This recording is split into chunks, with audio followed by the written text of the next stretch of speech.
Hello everyone. Topic is vectors. To understand concept of displacement, we must go through this topic. What basically vectors are? You have little bit of idea of that. Quantities which need magnitude as well as direction. They are called vectors. The point is, what is the need for direction? If we only have magnitude or information of the magnitude only, तो क्या उससे हमारा काम नहीं चलेगा? एक छोटे से एग्जाम्पल से समझते हैं इस पूरी कहानी को. Suppose we have a body and two forces are acting on this body. A force of 10 Newton and another force of 10 Newton. These two forces are acting on this body. हर आदमी को पता है कि इन दोनों फोर्सेस की वजह से body right side move करेगी. राइट साइड मूव करेगी and we all can say that total force is 20. Now consider this. We have the same body, but a force of 10 Newton is coming from this side and another force of 10 Newton is coming from this side. There are two forces. This 10 is coming from this side and this 10 is coming from this side. अब फिर से हर आदमी को पता है कि body move नहीं करने वाली है. This body is at rest. अगर बॉडी रेस्ट पर है तो आपने बोलना है कि इस पर जो टोटल फोर्स लगेगा, that total force is what? 0. यहां तक की कहानी हर आदमी को समझ में आएगी. लेकिन अब मैंने आपसे पूछा कि एक बॉडी पर दो फोर्स लग रहे हैं 10 न्यूटन के, 10 and 10. What is the total force? तो आप आंसर तब तक नहीं दे सकते जब तक कि मैं ये इंफॉर्मेशन नहीं दूं कि उन फोर्सेस का डायरेक्शन सेम है या ऑपोजिट. अगर सेम है तब तो टोटल फोर्स कितना है? 20. लेकिन अगर फोर्सेस ऑपोजिट हैं तब टोटल कितना है? 0. Which means फोर्स को बिना डायरेक्शन के आप डिफाइन नहीं कर सकते. केवल मैग्नीट्यूड पता है अगर, तो उससे फोर्स का टोटल कैलकुलेट नहीं हो सकता. Quantities which need information of magnitude 10 as well as information of direction, whether forces are pointing in the same direction or they are pointing in opposite direction, unless you provide both information, आप total force calculate नहीं कर सकते. इस तरह की जो quantities हैं, these quantities are called vectors. Now consider this situation. मेरे हाथ में एक मार्कर है ब्लू और एक मार्कर है ब्लैक. दोनों मार्कर के मासेस हैं 10 ग्राम्स 10 ग्राम. सपोज अगर दोनों मार्कर्स को मैं इस तरह से होल्ड करता हूं, and if I ask you what is the total mass in my hand, तो आप बोलेंगे 20 ग्राम्स. लेकिन अगर मैं इन मार्कर्स को ऑपोजिट रख दूं ऐसे, तब भी आप मास बोलेंगे कितना होगा? 20 ग्राम्स. तो अगर मैं किसी से पूछूं कि मेरे हाथ में दो मार्कर्स हैं 10 ग्राम्स के, टोटल मास क्या है, तो वो कभी ये नहीं पूछेगा कि मार्कर सर आपने सीधे पकड़े हुए हैं या उल्टे पकड़े हुए हैं. इसका मतलब मास को डायरेक्शन से कोई मतलब नहीं है. और अगर मास को डायरेक्शन से कोई मतलब नहीं है तो मास किस तरह की क्वांटिटी है? स्केलर. लेकिन फोर्स को बिना डायरेक्शन के आप डिफाइन नहीं कर सकते. इसलिए फोर्स किस तरह की क्वांटिटी है? वेक्टर. इतने से वर्ड से आपको यह समझ में आता है कि why do we need concept of vectors and scalars. अब इन्हीं चीजों को आगे बढ़ाते हैं कि वेक्टर्स को आप किस तरह से ट्रीट करते हैं.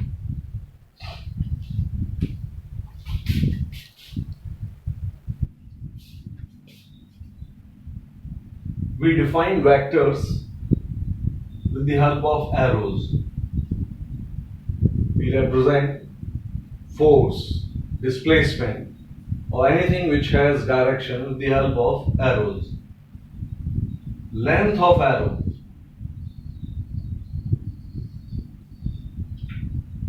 it represents magnitude.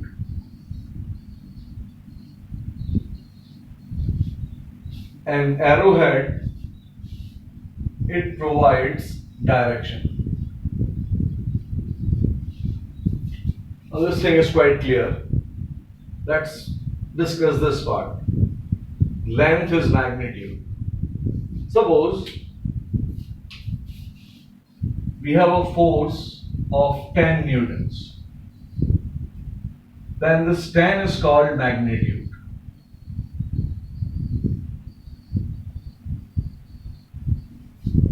If 10 is magnitude, then this length must be 10. But then there is a problem.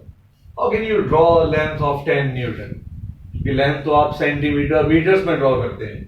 How can you draw a length of 10 Newton, 5 Newton, 7 Newton? That's not possible. तो हम क्या technique use करते हैं? और आपने कई बार इस तरह की चीजों को यूज किया होगा ग्राफ्स को प्लॉट करते वक्त. सपोज किसी ने डिफाइन किया that 1 Newton for him is equivalent to 1 centimeter. 1 Newton is equivalent to 1 centimeter. It's not equal to, it's equivalent to 1 centimeter. So if 1 Newton is 1 centimeter, then for him 10 Newton is nothing but 10 centimeter. Suppose this arrow, its length is 10 centimeters. And if I give you information that 1 Newton is 1 centimeter, then you immediately know कि जो length है ये 10 centimetre है, लेकिन ये जो force है इसका मैग्नीट्यूड होगा 10 न्यूटन.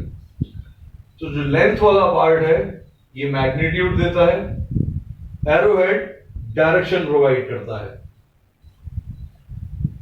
एरोहेड ने डायरेक्शन दिया.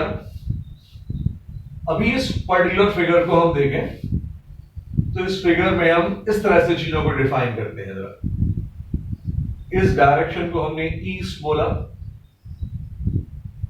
तो पक्का है कि भाई ये डायरेक्शन क्या बन जाएगा? West. This is north and this is south. ये जो फोर्स है ये फोर्स है हमारा 10 न्यूटन्स. साथ में इसकी डायरेक्शन हमने डिफाइन की that it is due east. किसी भी वेक्टर के पास दो चीजें हुआ करती हैं, एक तो उसका मैग्नीट्यूड, दूसरी इसकी डायरेक्शन. तो इस वेक्टर का मैग्नीट्यूड है 10 और डायरेक्शन है ईस्ट. जब भी आप किसी वेक्टर को इस तरह से प्रोवाइड करते हो तो आप उसके ऊपर एक वेक्टर सिंबल जनरेट करते हो. ये जो वेक्टर सिंबल जनरेट किया आपने, it gives you the information that this thing has some magnitude and also has some direction. If I remove this arrow on top of F, or if I do this, if I keep this F vector whole symbol inside two vertical lines, then it gives me magnitude of the vector, which in this case is 10 newtons. अगर आपने इस arrow को remove कर दिया या इस पूरे के पूरे वेक्टर सिंबल को दो वर्टिकल लाइंस के बीच में रखा, this is mod or magnitude. Magnitude of this force vector is what? 10 newtons. Mass m is a scalar quantity. अगर आपने मास के ऊपर वेक्टर साइन लगाया तो इस तरह का प्रेजेंटेशन मास के साथ अलाउड नहीं है. You can use this vector symbol only with vectors. अगर वेक्टर्स के ऊपर एरो हेड नहीं लगा हुआ है, इसका मतलब आप वेक्टर का केवल मैग्नीट्यूड बता रहे हो. जो क्वांटिटीज वेक्टर नहीं है उनके साथ वेक्टर सिंबल को आप यूज नहीं कर सकते। तो यहां क्या क्या इंफॉर्मेशन मिली आपको? किसी भी वेक्टर क्वांटिटी को आप एरोज से रिप्रेजेंट करेंगे। लेंथ ऑफ एरो ये आपको मैग्नीट्यूड देगा, हेड ऑफ एरो ये आपको डायरेक्शन देगा। लेंथ को ड्रॉ करने के लिए आप इस तरह का कैलकुलेशन पार्ट यूज करेंगे। जरूरी नहीं कि 1 न्यूटन इज 1 सेंटीमीटर, आपकी मर्जी, आप चाहें तो 1 न्यूटन इज 2 सेंटीमीटर डिफाइन कर सकते हैं। जिस तरह का भी आप यहां पर प्रेजेंटेशन लेंगे, अकॉर्डिंगली आपको आगे के फोर्सेस को या आगे की वेक्टर क्वांटिटी को रीजनरेट करना पड़ेगा। तो 1 newton if is 1 centimetre, then 10 newton is 10 centimetre. तो अगर हम बात करना चाहते थे एक ऐसे फोर्स की जो 10 न्यूटन का है और ड्यू ईस्ट पॉइंट कर रहा है, this length is 10 centimeter and therefore from this calculation is of 10 Newton. This direction is east, इसलिए ये जो एरो हेड है डायरेक्शन दे रहा है। डायरेक्शन कहां पॉइंट कर रहा है इसका? ईस्ट की तरफ। अगर मुझे किसी ने इंफॉर्मेशन दिया कि भाई मुझे एक फोर्स चाहिए, it's a different force, let's call it F2, let's call it F1. F2 is of 10 newton और उसका डायरेक्शन दिया हुआ है वेस्ट, 10 न्यूटन वेस्ट। तो मैं फिर से एक एरो प्लॉट करूंगा। इस एरो की लेंथ होगी 10 सेंटीमीटर, लेकिन for me this 10 centimetre is equal to 10 newton. और ये कहां पॉइंट कर रहा है? West. This is west. This arrowhead will provide me the direction. This is your F2 vector. 10 newtons pointing due west. Let's see relationship between F1 and F2. जो F1 था हमारा वो था 10 newtons east.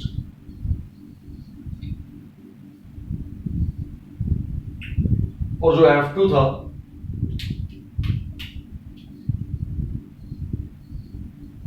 वो था 10 newtons waste.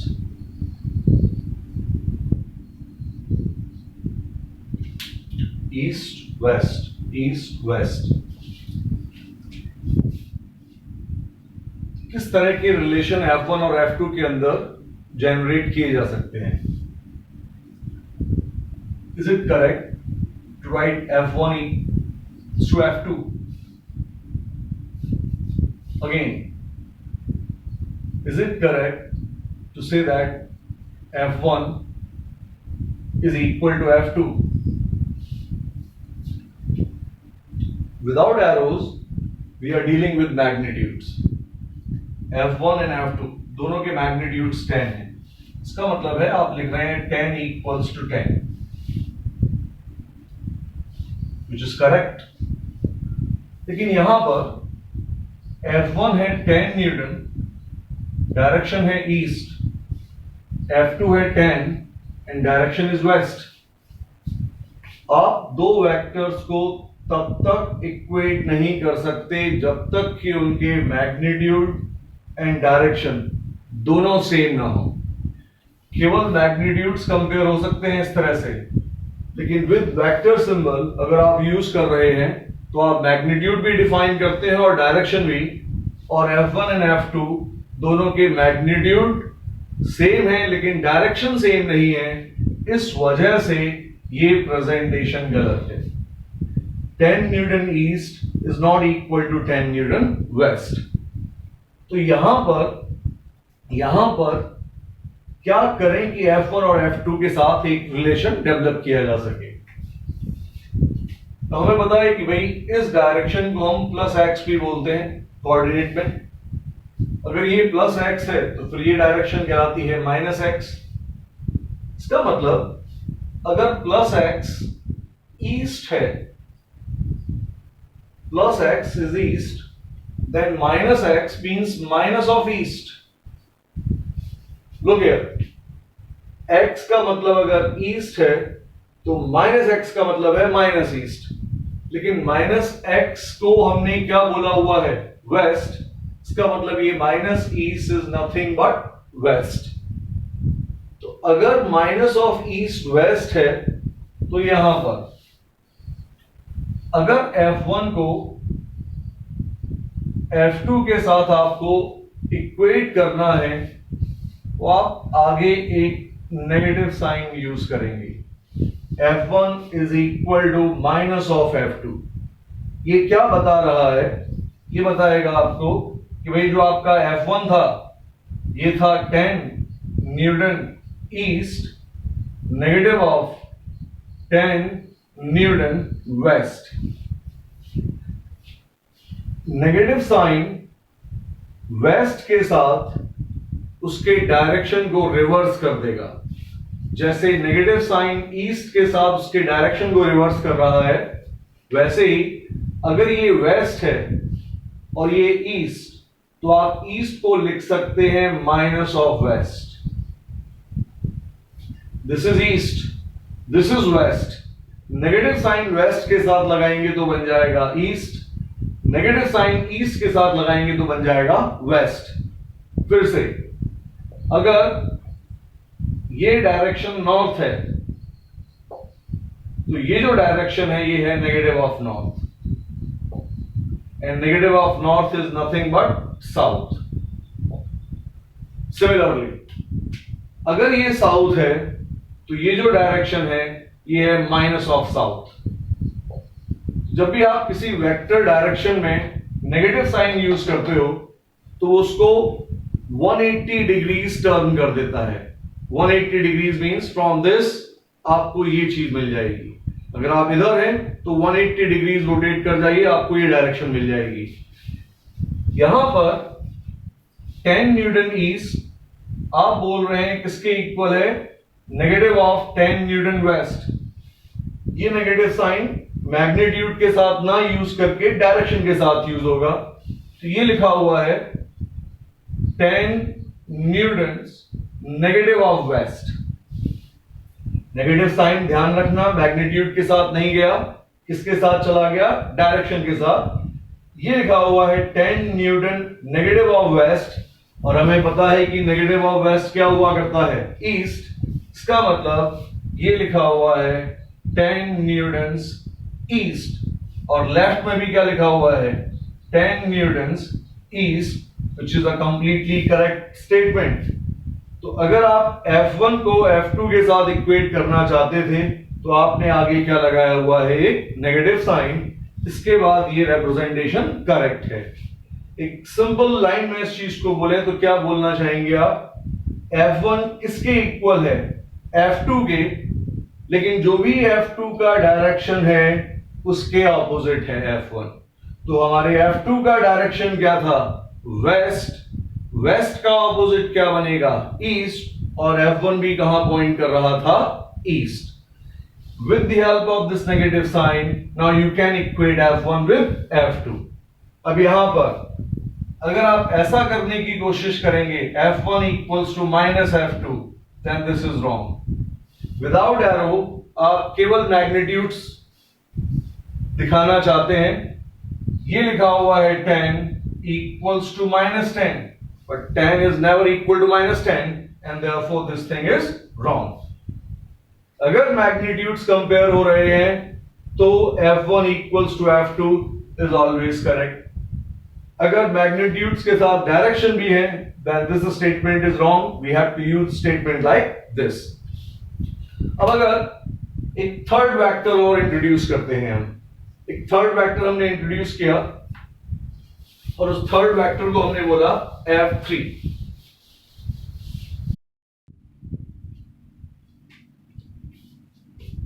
Let's take 3 vectors, F1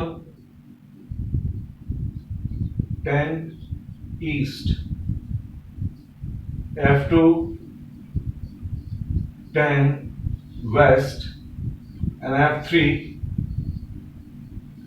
is 20 Newton east, east, west, east। F1 equals to F2, हमें पता है बिल्कुल सही लिखा हुआ है, equals to F3 divided by 2। क्या रिलेशन मिला? F1 is 10, F2 is 10, F3 का मैग्नीट्यूड कितना है 20 divided by 2, everything is correct. लेकिन अगर हम ये करेंगे F1 equals to F2 equals to F3 divided by 2, then this is wrong. इसमें से F1 ईस्ट है, F2 वेस्ट है, F3 ईस्ट है। अगर आप वेक्टर सिंबल यूज कर रहे हैं तो मैग्नीट्यूड्स के साथ साथ डायरेक्शन को भी आपको रिलेट करना पड़ेगा, इसलिए ये गलत लिखा हुआ है। F1 और F2 हम सीख चुके हैं पिछले एग्जाम्पल में किस तरह से उनको अरेंज करते हैं। तो हमने यहां पर इसको करेक्ट करने के लिए क्या किया, F1 is negative of F2, F1 is negative of F2, मतलब जो भी F2 है उसकी डायरेक्शन को ऑपोजिट कर दो।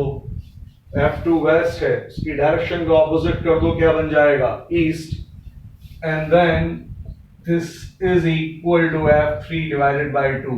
Everything is correct. F1 F3 divided by 2 है, क्यों है? F1 का जो डायरेक्शन है वही F3 का है, जो F1 का डायरेक्शन है वही F3 का है। F1 equals to F3 divided by 2. What does it say? It says that कि F3 का जो भी मैग्नीट्यूड है उसका हाफ कर दें तो आपको F1 का मैग्नीट्यूड मिल जाएगा। F3 के मैग्नीट्यूड को हाफ किया, आपको F1 का मैग्नीट्यूड मिल गया। F1 और F3 दोनों के डायरेक्शंस सेम हैं। इतने हिस्से को देखना, यहां पर आपने इसको इस तरह से रीअरेंज किया that F3 is equal to what? Minus of 2F2. F3 cross multiply minus of 2F2. What does it say? F3 जो भी है वो F2 के मैग्नीट्यूड का डबल है। F3 जो भी है वो F2 के मैग्नीट्यूड का डबल है। F3 का डायरेक्शन F2 के डायरेक्शन के जस्ट ऑपोजिट है। F2 का डायरेक्शन और F3 का डायरेक्शन दोनों एक दूसरे के ऑपोजिट हैं। These are the correct representations। ये नहीं करना है। फिर से इस पॉइंट को दिमाग में रखना कि जब भी आप एरो सिंबल यूज कर रहे हैं तब आपको मैग्नीट्यूड्स का भी ध्यान रखना है और डायरेक्शन का भी ध्यान रखना है। इसी में एक छोटी सी चीज, वेक्टर सिंबल जब आप F के ऊपर यूज कर रहे थे और हमने बोला कि F2 था 10 न्यूटन वेस्ट, तो ये जो F2 था हमारा ये वेस्ट की तरफ पॉइंट कर रहा था, लेकिन F2 के ऊपर जो वेक्टर सिंबल लगेगा वो अभी भी इधर ही रहेगा। इसका केवल इतना मतलब है that F2 is a vector quantity. क्या बेवकूफी नहीं करनी है कि आपने F2 के ऊपर का वेक्टर सिंबल भी ऑपोजिट लगा दिया, नहीं, इस तरह की चीज अलाउड नहीं है। किस तरह की बेवकूफी है ये कि कोई आदमी F को इस तरह से लिखने लगे कि भैया वेस्ट है तो let's write down F like this. तो इस तरह का मजाक आप वेक्टर्स के साथ नहीं करते हैं। ये पार्ट वेक्टर्स के मैग्नीट्यूड और डायरेक्शन से रिलेटेड था, कैसे चीजों को प्रेजेंट करना है, कैसे वेक्टर सिंबल्स को यूज करना है। नेक्स्ट देखते हैं वेक्टर्स को कैसे ऐड और सब्ट्रैक्ट करते हैं।